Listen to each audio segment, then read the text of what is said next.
अगले कॉलर के पास चलते हैं, उनकी भी राय लेते हैं। नमस्कार। हेलो, शायद कॉलर। हेलो, हाँ बोलिए। जी सर, कमलकांत कश्यप सर हरिद्वार से बोल रहा हूँ। थोड़ी ऊंची आवाज में बोलिए। जी सर, नमस्कार सर। जी सर, सर हमारे महामहिम माननीय राष्ट्रपति श्रीमती प्रतिभा देवी पाटिल को मेरा प्रणाम। हाँ सर, ये अफजल गुरु जो हमारे देश में इन्होंने इतना बड़ा देशद्रोह किया, हमारी संसद के ऊपर हमला किया, इस व्यक्ति को ऐसी फांसी दी जाए जो पूरा हिंदुस्तानी, पूरा विश्व देखकर इस बारे में सोचे कि कभी हिंदुस्तान के ऊपर कोई भी गलत नजर न डाल दे। बिल्कुल। और इससे सबक हमारे देश के अंदर जितने भी भ्रष्टाचारी और देशद्रोही और भी यहाँ पर घात लगाए बैठे हुए हैं, वो भी आगे इससे अपना निर्णय तुरंत बदल दे। बिल्कुल, धन्यवाद। हम अगले कॉलर के पास भी चलेंगे, आप भी अपनी बात को रख सकते हैं। हम उसके पहले एक एमएमएस देखते हैं, क्योंकि हम एमएमएस को ज्यादा दिखाना चाहते हैं, क्योंकि एक आधुनिकता का एक ऐसा रास्ता है कि आप घर बैठे अपनी बात को वीडियो में, क्योंकि चैनल पर वीडियो की बात को एक और महत्व है। एक एमएमएस देखते हैं। अफजल गुरु ने हमारी संसद पे हमला किया था। संसद पे हमला करना हम मानते हैं कि हमारे लोकतंत्र की हत्या करने का एक प्रयास था। इस तरीके के आतंकवादियों को हम फांसी की सज़ा ज़रूर दी जानी चाहिए, और इसके लिए हमें कोशिश करनी चाहिए कि राष्ट्रपति जी के पास दबाव बनाया जाए, और जब अफसर को फांसी मिलेगी तभी उस हमले में शहीद हुए हमारे सैनिकों को सही श्रद्धांजलि, सही अर्थों में कहा जाए तो तभी सही श्रद्धांजलि दी जाएगी। कॉलर के पास चलते हैं। हेलो, नमस्कार। हेलो। हाँ नमस्कार। नमस्कार, बोलिए। हेलो। हाँ नमस्कार सर। नमस्कार। शिव कुमार बोला कुरुक्षेत्र से। हाँ बोलिए शिव कुमार जी। हाँ, ऐसे है, अफजल को फांसी दे ही देनी चाहिए, क्योंकि आज तक किसी भी राष्ट्रपति ने ऐसा नहीं किया। हाँ। और पहले जो राष्ट्रपति थे। हाँ है? बोलते रहिए आप। हाँ जी, जितने भी राष्ट्रपति हुए हैं, जो भी राष्ट्रपति होते हैं वो केंद्र सरकार की कठपुतली होते हैं। जितने भी राष्ट्रपति हुए हैं, हम कॉलर को कहेंगे कि अपने टीवी का आवाज कम रखिए, तो आप शायद ज्यादा अच्छी तरीके से बात कर पाएंगे। हम अगले एमएमएस को देखते हैं। निश्चित तौर पर राष्ट्रपति को अफजल को फांसी की सजा ही देनी चाहिए, क्योंकि जिस तरह उसने हमारे सैनिकों को बेरहमी से मारा था, उसे माफ़ी नहीं मिलनी चाहिए और फांसी की सजा ही मिलनी चाहिए। हम देखते हैं कि अफजल के इस निर्णय पर एक स्टेटमेंट दिया था भाजपा अध्यक्ष नितिन गडकरी ने, उसके बाद बवाल भी हुआ था, लेकिन उस स्टेटमेंट में कुछ दम है, जरा देखिए। मैं कांग्रेसी नेताओं को पूछना चाहता हूं, अफजल गुरु तुम्हारा जवाई है क्या? तुम्हारी लड़की दी है क्या उसको? क्यों कृपा हो रही है उसके ऊपर? मैं कांग्रेसी नेताओं को पूछना चाहता हूं, अफजल गुरु तुम्हारा जवाई है क्या? तुम्हारी लड़की दी है क्या उसको? क्यों कृपा हो रही है उसके ऊपर? नरेंद्र मोदी ने भी अपने मोदी स्टाइल में क्या कहा इस मसले पर, देखिए। कसाब को पिछले 1 साल से संभाला जा रहा है, उसकी बड़ी मेहमान नवाजी हो रही है। अभी कोर्ट ने जजमेंट दिया और 4 दिन पहले भारत सरकार ने हिंदुस्तान भर में अलर्ट दिया कि कसाब को छुड़वाने के लिए शायद हिंदुस्तान में कोई विमान हाईजैक हो जाएगा, और इसलिए विमान तट पर सारी व्यवस्थाएं चौकन्नी कर दीजिए। अरे भाई, इसके बजाय उस काम को पहले पूरा करो जो न्यायपालिका ने आपको कहा है। हम अगले कॉलर के पास चलते हैं, उनकी बात सुनते हैं क्या। नमस्कार। हेलो। हाँ बोलिए। हाँ, मैं हरिद्वार से बात कर रहा हूँ, महाराष्ट्र से। बोलिए। राजू तावड़े बात कर रहा हूँ। हाँ हाँ, तो ये बात है कि ये जो कसाब जो है, जो ये अपना कसाब अफजल गुरु जो है। हाँ। अफजल गुरु, ये जो पंतप्रधान और ये जो 30 सितंबर जो है, इनके आप अपनी बात को सीधे कहिए, आप आवाज सुनने के मोह में मत रहिए। अच्छा ठीक है। हेलो, धन्यवाद। हम अगले कॉलर के पास चलते हैं। हम कॉलर को कहेंगे कि अगर आप इंस्ट्रक्शन को फॉलो नहीं कर पाएंगे तो शायद हम आपके कॉल से ज्यादा लंबी बात नहीं कर पाएंगे। मैं ये कहना चाहता हूँ हाँ, कि जब इस देश में भगत सिंह जैसे देशभक्त को फांसी हो सकती है तो अफजल गुरु जैसे देशद्रोही को क्यों नहीं?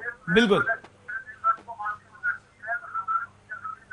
बिल्कुल, आपने सही कहा, इसलिए मैंने शुरुआत ही इसी अपनी जेब बनने से पहले ही फुर्सत नहीं है तो वो अफजल गुरु को फांसी कैसे देंगे? बिल्कुल, धन्यवाद। हम यहाँ पर नजर डालते हैं और एक एमएमएस पर कि क्या कहता है एमएमएस। अफजल गुरु को जो फांसी की सजा दी गई है उसके लिए मैं पूर्णतः सहमत हूं और मैं हमारे देश की संसद में बैठे सभी नेताओं से अनुरोध करना चाहता हूं कि वो राष्ट्रपति से अनुरोध करें कि उसको अफजल को फांसी अवश्य दी जानी चाहिए। हम यहां पर उपाय पर नजर डालते हैं कि क्या उपाय होने चाहिए।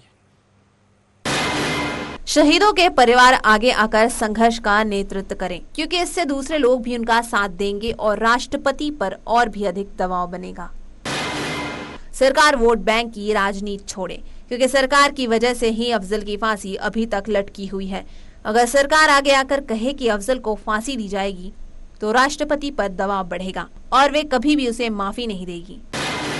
जनता आगे आकर राष्ट्रपति पर दबाव बनाए, क्योंकि जब तक जनता खुद आगे नहीं आएगी तब तक राष्ट्रपति पर दबाव नहीं बनेगा, क्योंकि आज राष्ट्रपति पर दबाव बनाना जरूरी हो गया है। और राष्ट्रपति आतंकियों की बजाय शहीदों से सहानुभूति दिखाए, क्योंकि आतंकी देश को तोड़ते हैं और वो मासूमों की जान लेते हैं। शहीदों ने ऐसे ही आतंकियों को मारकर देश की रक्षा की है, उनकी इस शहादत का सम्मान किया जाना चाहिए। साथ और भी आप उपाय को जोड़ सकते हैं कि उपाय एमएमएस भी है। हम देखते हैं कि एमएमएस भेजने वाले हमारे दर्शक ने क्या कहा है।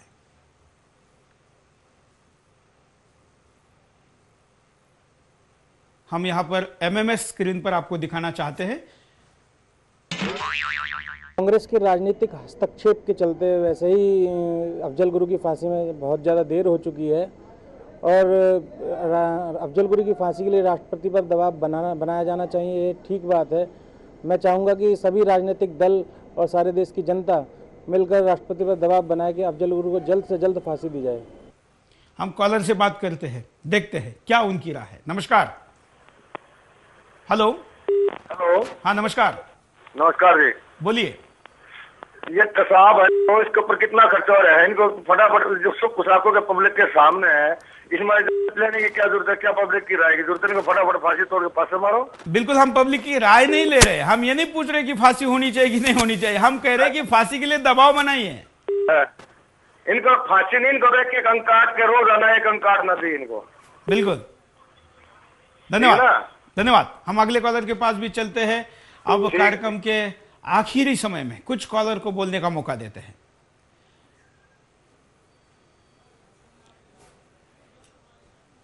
हेलो, नमस्कार। हाँ सर, मैं करण सिंह बोल रहा हूँ लखीमपुर खीरी से। हाँ बोलिए करण जी। हाँ सर, मैं ये जानना चाहता हूँ कि सरकार जो अफजल गुरु को फांसी नहीं दे रही है, हाँ, तो सर ये क्या कारण है? मैं इसके बारे में जानना चाहता हूँ। आतंकवादियों को इस तरह से वो पनाह देगी, उनका खर्चा रखेगी, सर इससे क्या? बिल्कुल, आप क्या सोचते हैं, क्या कारण, आपको क्या लगता है? सर मुझको ये लगता है जिस तरह से संसद में हमला किया गया, ऐसे तो दोषियों को बिल्कुल भी बख्शना ही नहीं चाहिए। नहीं, लेकिन क्यों बचा रही है? जो आपने सवाल पूछा कि सरकार क्यों बचा रही है, इसका कारण आप क्या समझते हैं? हाँ, जहाँ तक मैं समझ रहा हूँ तो सर वो अपना राजनीतिक वोट बैंक बढ़ाने के लिए ऐसा कर रही है।